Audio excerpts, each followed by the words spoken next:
Hello students, welcome to Namankur digi lesson. आज हम साहिक वाचन में खंड 2 योग शिक्षा योग परिचय के बारे में पढ़ेंगे। योग आधारित शिक्षा।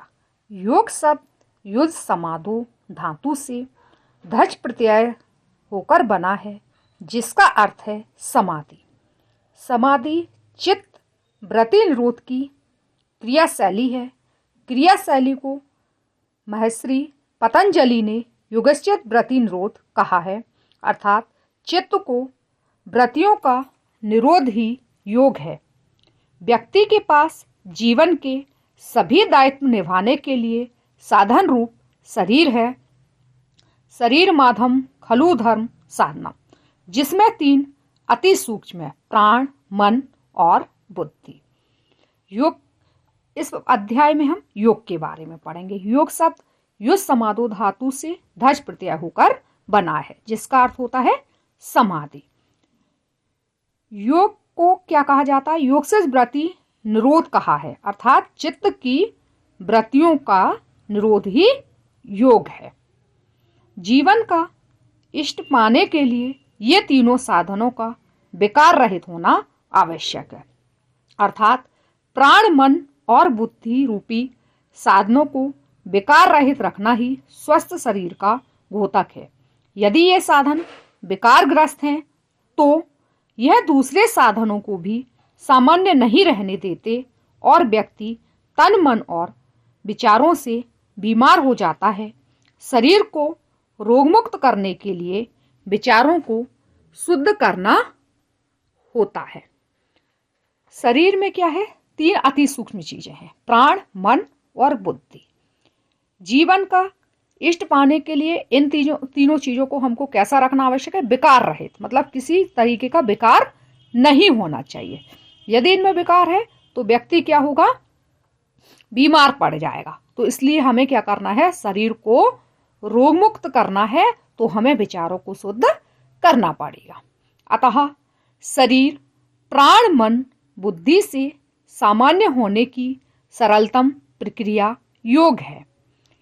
जैसे प्रातः उठने के बाद मुंह के स्वाद के विकार को ठीक करने के लिए दातुन कर मुंह साफ करते हैं। नहाते समय नाक, आंख, कान की स्वच्छता नित्य क्यों करते हैं?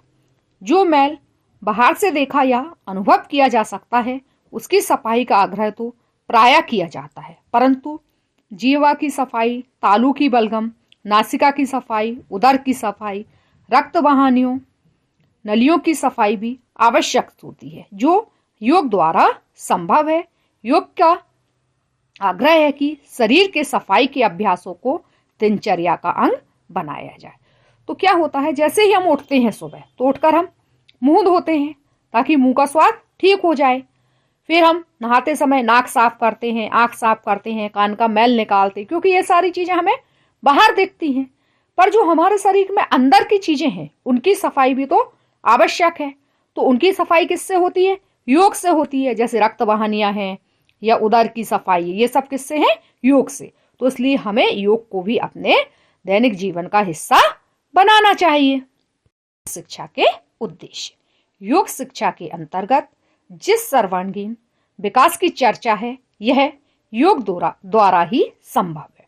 योग शिक्षा विभिन्न स्तरों पर लाभ पहुंचाकर व्यक्तित्व का सर्वांगीण विकास करती है।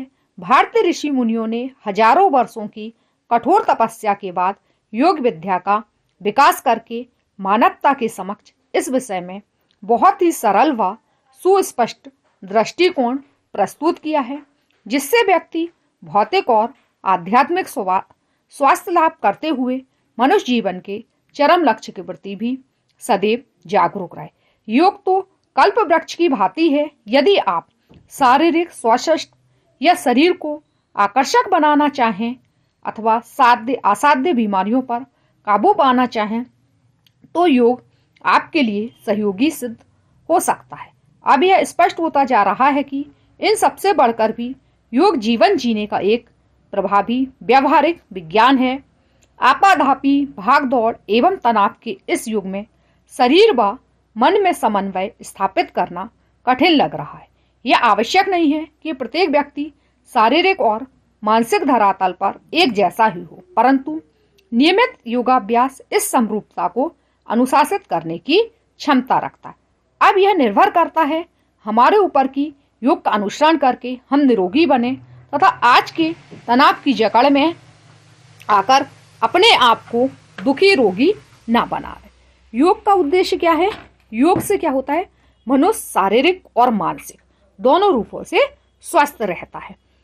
क्या करा है? हमारे बहुत से जो ऋषि मुनि हैं उन्होंने हजारों वर्ष तक कठोर तपस्याएं की, उसके बाद उन्होंने योग विद्या का विकास किया और हमारे सामने लाकर खड़ा किया। आज ये साबित हो गया है कि इस आज की भागम भाग वाली जो जिंदगी है इसमें योग बहुत जरूरी है, हमें अपने आप को शारीरिक और मानसिक रूप से स्वस्थ बनाने के लिए।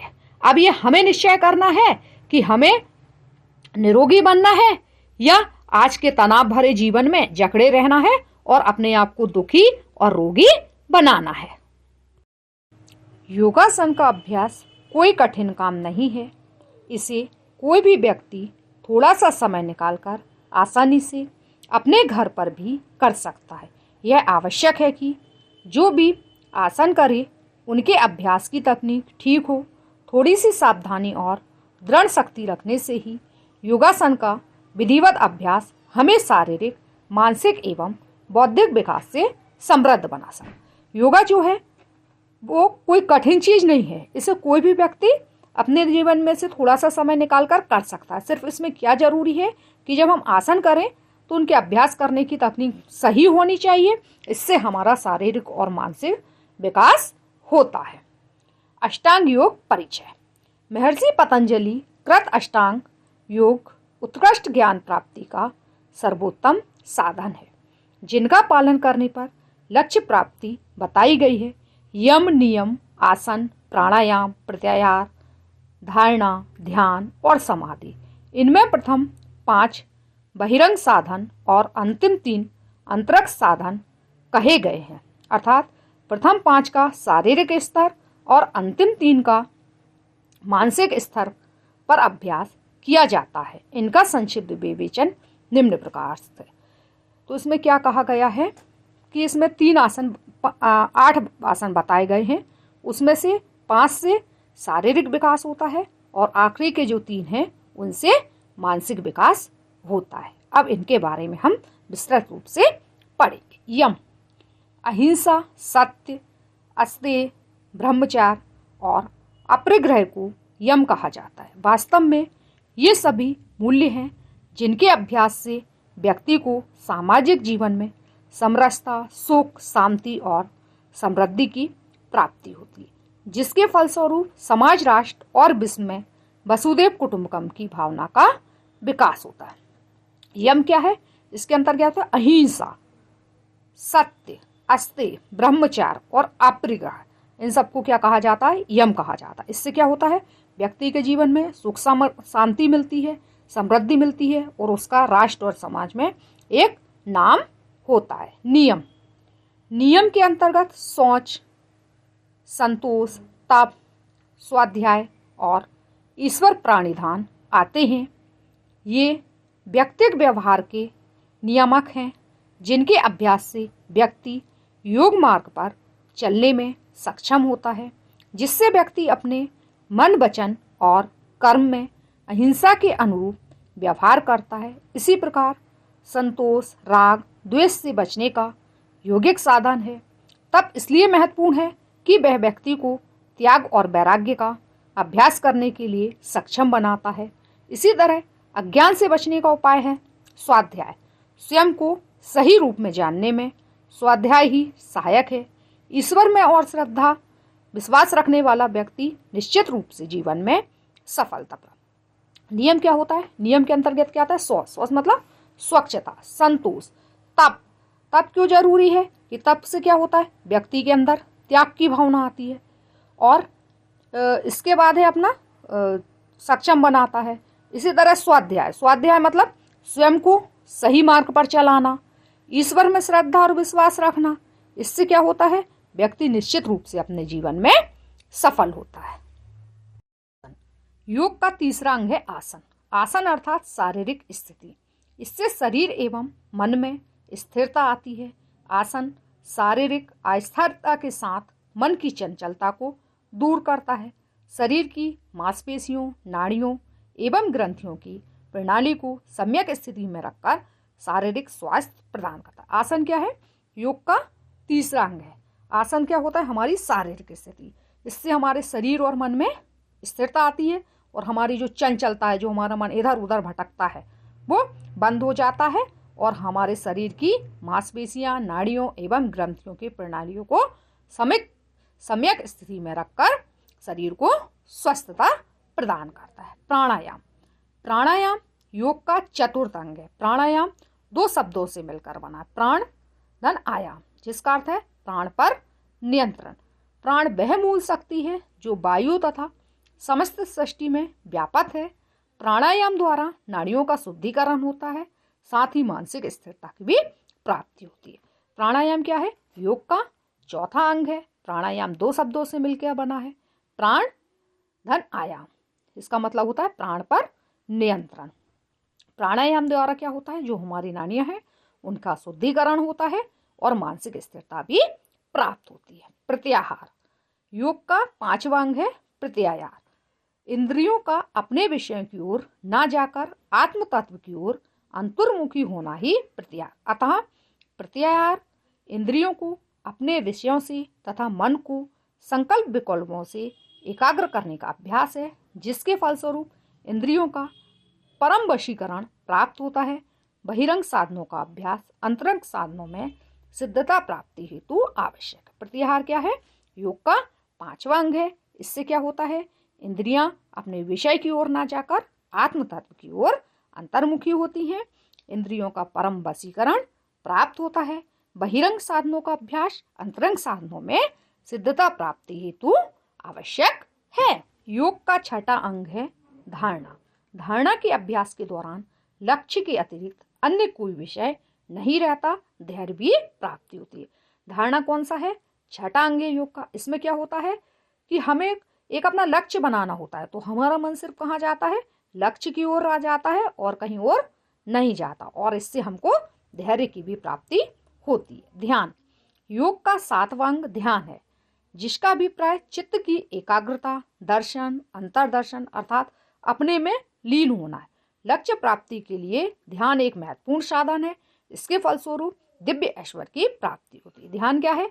योग का सातवां अंग। ध्यान से क्या होता है कि हमारा ध्यान सिर्फ कहाँ रहता है? अपने लक्ष्य की प्राप्ति के ओर। समाधि ध्यान की चरम परिणीत समाधि है, जो योग का आठवां अंग है। समाधि गहन ध्यान के द्वारा प्राप्त दिव्य चेतना की वह अवस्था है जिसमें साधक अपने इष्ट के साथ एक हो जाता है। इष्ट मतलब परमात्मा। यह परमानंद, समग्र चेतना और आत्मानुभूति की अवस्था है। चित्त और शरीर में अद्भुत शक्ति, कुंडलिनी का जागरण और सिद्धियों का अवतरण इसी अवस्था में होता है। अंतरंग साधनों के अभ्यास द्वारा मानव चेतना परिष्कृत स्थिति में पहुंचती है। फलस्वरूप शरीर में उत्तम कांति उत्पन्न होती है, सर्वता बढ़ती है। इस प्रकार सहजता पूर्वक लक्ष्य प्राप्ति के लिए अष्टांग योग पूर्णतः सक्षम है। अष्टांग योग के कुछ अंगों का भी पालन करने पर आप जीवन की हर सफलता आसानी से प्राप्त कर। समाधि क्या होता है? ध्यान की चरम परिणति समाधि है। समाधि में क्या होता है?